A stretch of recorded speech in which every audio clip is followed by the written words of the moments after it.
सौदा के तो शय ख़ास से मुसव्विर पाकिस्तान अल्लामा इकबाल का यौम पैदाइश कुछ रोज़ पहले ही गुजरा है और बानी पाकिस्तान हज़रत कायद आज़म मोहम्मद अली जिन्ना की सालगिरह की आमद है।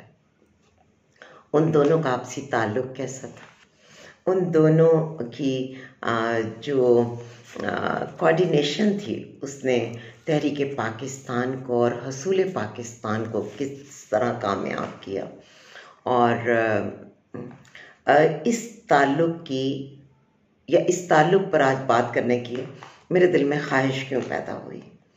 मैं जब पाकिस्तान को देखती हूँ, पाकिस्तान में सियासत के तौर तरीक़ों को देखती हूँ और पाकिस्तानी सियासतदानों को देखती हूँ, तो मुझे वो 2-3 चीज़ों से महरूम नज़र आते हैं। मेरे मुल्क में मुताले की बहुत कमी है, मेरे मुल्क में मुशाहिदे की बहुत कमी है, मेरे मुल्क में तजर्बात से सीखने की बहुत कमी है, इसलिए मुझे इसकी ज़रूरत पेश आई। लाज़िम बात है कि आप ये कहेंगे कि अंग्रेज़ों के नज़्म नस्क में एक मुल्क का हासिल करना बहुत आसान था, और पाकिस्तान में जो हमारा एक इदारा पिछले 76 साल से कर रहा है और हमारे ही दिए हुए हथियार जो हम ही पर उठा लिए गए हैं, तो ऐसी हालत में इस अंदाज में सोचना जैसे जिन्ना और इकबाल ने सोचा वो नामुमकिन है। हाँ, मैं आपसे बहुत हद तक मुत्तफ़िक हूँ, लेकिन इनफरादी शऊर जो है उसे बेहतर होते रहना चाहिए, हालात का खा कितने ही ख़राब क्यों ना हो। हमारे शान, पाकिस्तान की शान बान आन, हमारा दिल हमारी जान इमरान खान, उन पर भी बात की जाए, उनकी मोहब्बत में तो 25 करोड़ अवाम के क्या जो बाहर बैठे हुए पाकिस्तानी हैं उनके भी दिल धड़कते हैं। उनकी इज़्ज़त और उनके एहतराम में तो वो लोग जो मुसलमान नहीं हैं, जो पाकिस्तानी नहीं हैं, वो भी मरूब नज़र आते हैं। लेकिन इमरान खान साहब जैसा जेम ऑफ अ पर्सन तो परवरदिगार ने हमें अता किया, इतना बड़ा लीडर, इतना बड़ा इंसान, लेकिन उनमें भी कमी ये रही कि उनके इर्द गिर्द कभी भी इस कैलिबर के लोग मौजूद नहीं थे कि वो उनकी नेकी और अच्छाई के लिए सपोर्ट बनते। कायद आज़म मोहम्मद अली जिन्ना कई हवालों से खुशनसीब थे और अब तो मुझे कई और हवालों से लगते हैं। मसलन एक हवाला कि कायद आज़म के साथ अगर लियाकत अली ख़ान जैसे ताले आज़मा इब्नुल वक्त थे, तो वहीं पर इकबाल जैसे, शेर बंगाल जैसे, सरदार अब्दुल रब निश्तर और बहुत से अच्छे लोग भी थे, और कायद आज़म उनकी सुनते भी थे। उनका खुद भी बड़ा स्ट्रॉन्ग कल्ट था, खुद भी पढ़ने लिखने वाले आदमी थे। लेकिन उनकी सपोर्ट में जो बहुत कंट्रीब्यूशन रही वो अल्लामा इकबाल की रही। अल्लामा इकबाल को खुदा पाक ने बेपनाह सलाहियतें दी थी। वो फ़लसफ़ी थे, वो शायर थे, वो एक तरह से एक मौर्रिख़ थे, उनकी स्पिरिचुअलिटी एक सूफ़ी थे, तसव्वुफ़ पर इतनी नज़र थी, उनका ज़बान व बयान पर इतना अबूर था, फिर माशाल्लाह वकील थे, फिर बेइंतहा सोशल थे, उनका पॉलिटिकल विज़डम जो है हैट्स ऑफ, शानदार काम। मतलब आप उनकी शख्सियत के किसी एक पहलू का अहाता करने के लिए सदियों बैठें तो उस पर मौज़ूआत ख़त्म नहीं हो सकते।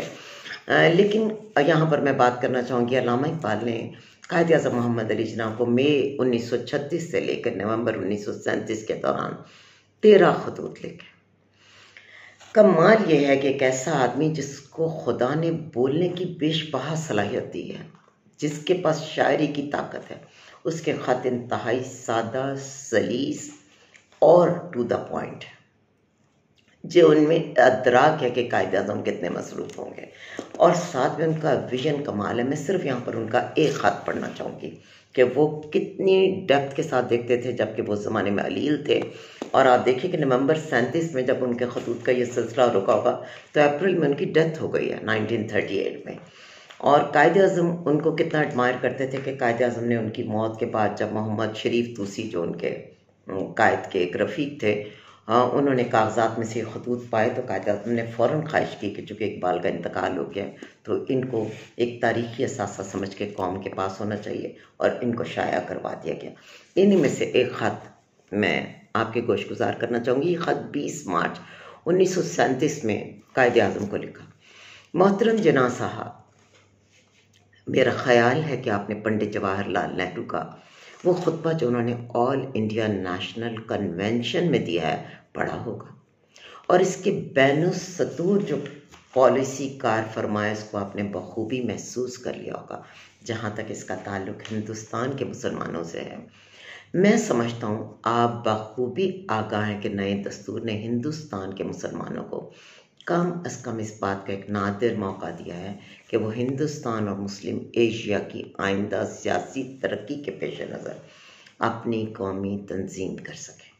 अगरचे हम मुल्क की दीगर तरक्की पसंद जमातों के साथ ताउन के लिए तैयार हैं, ताहम हमें इस हकीकत को नज़रअंदाज नहीं करना चाहिए कि एशिया में इस्लाम की अखलाकी और सियासी ताकत के मुस्तकबिल का इन्हसार बहुत हद तक हिंदुस्तान के मुसलमानों की मुकम्मल तंजीम पर है। इसलिए मेरी तजवीज़ है कि ऑल इंडिया नेशनल कन्वेंशन को एक मौसर जवाब दिया जाए। आप जल्द अज जल्द दिल्ली में एक ऑल इंडिया मुस्लिम कन्वेंशन मुनक्किद करें, जिसमें शिरकत के लिए नई सूबाई असम्बलियों के अरकान के अलावा दूसरे मुक़्तदर मुस्लिम रहनुमाओं को भी मदऊ करें। इस कन्वेंशन में पूरी कुव्वत और कतई वजाहत के साथ बयान करते हैं कि सियासी मतमा नज़र की हैसियत से मुसलमान हिंद मुल्क में जुदागाना सियासी वजूद रखते हैं।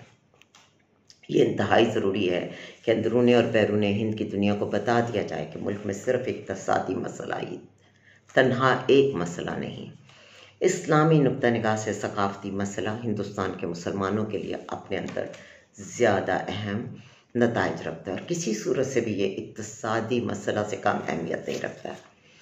अगर आप ऐसी कन्वेंशन मुनक्किद कर सकें तो फिर ऐसे मुस्लिम अरकान असम्बली की हैसियतों का इम्तिहान हो जाएगा जिन्होंने मुसलमान हिंद की उमंगों और मकासद के ख़िलाफ़ जमायतें कायम कर रखी हैं। मज़ीद बना इससे हिंदुओं पर यह अय्यां हो जाएगा कि कोई सियासी हरबा हक कैसा ही अय्याराना क्यों ना हो, फिर भी मुसलमान हिंद अपने सकाफ़ती वजूद को किसी तौर पर नज़रअंदाज नहीं कर सकते।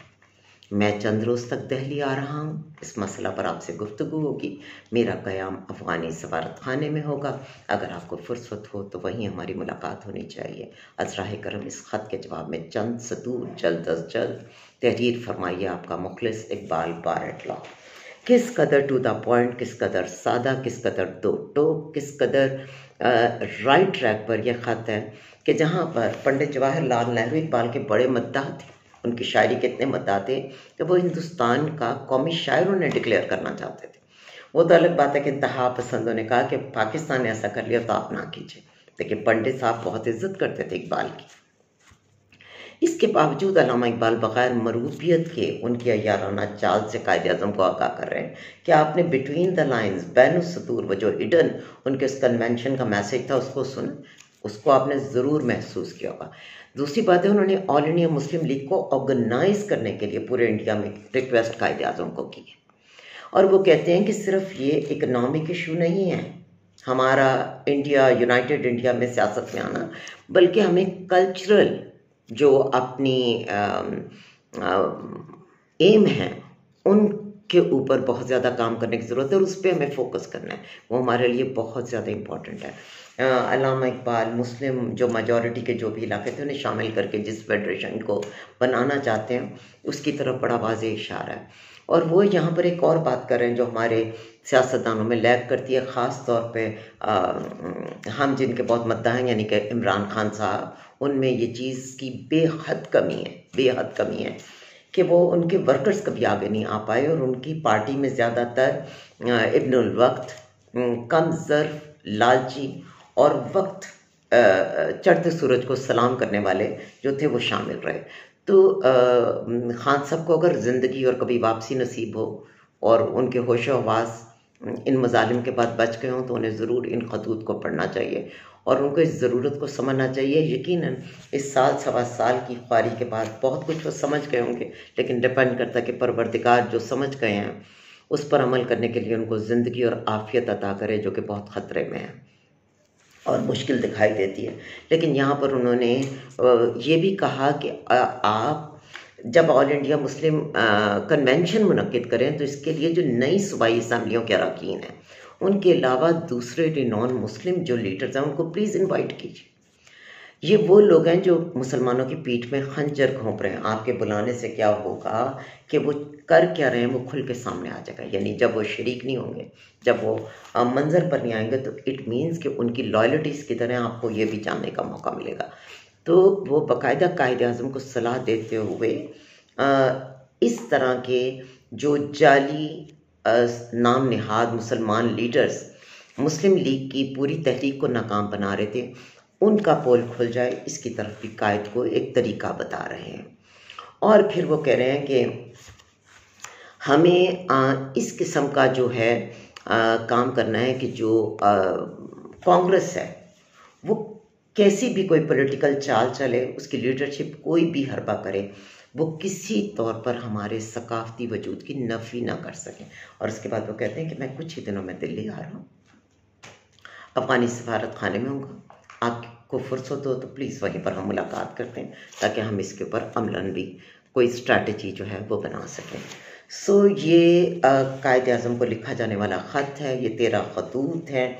ये अल्लामा इकबाल की मोहब्बत, उनके पॉलिटिकल विज़डम, उनकी डेप्थ, उनकी कीन ऑब्जर्वेशन, उनके अपने अपोनेंट्स, उनके काम के तरीक़ों पर जो नज़र है, उसके साथ साथ मुसलमानों में जो आस्तीन के सांप है उन पर जो नज़र है, उस सब को वाज़ेह करते हैं। सो इकबाल के ये 13 ख़तूत हमारे सियासतदानों को 13 बार पढ़ने चाहिए। ये अलग बात है कि वो पढ़ भी लें, वो समझ भी लें, तो शायद उनके लिए कुछ करना बहुत मुश्किल है, क्योंकि वो बेचारे चारों तरफ से घेर लिए गए हैं। अल्लाह मियाँ पाकिस्तान का हामी और नासिर हो। अल्लाह पाक कायद आज़म इकबाल और उन समेत तमाम तहरीक पाकिस्तान के उन लीडर्स, उन कारकुनों के दर्जात बुलंद करे जिन्होंने नेक नीयतों के साथ काम किया, और उस वक्त के आस्तीन के सांपों की नस्लें जो आज तक पाकिस्तान को खा रही हैं, अल्लाह पाक उनके शर से हमें बचाए। आमीन सुम आमीन।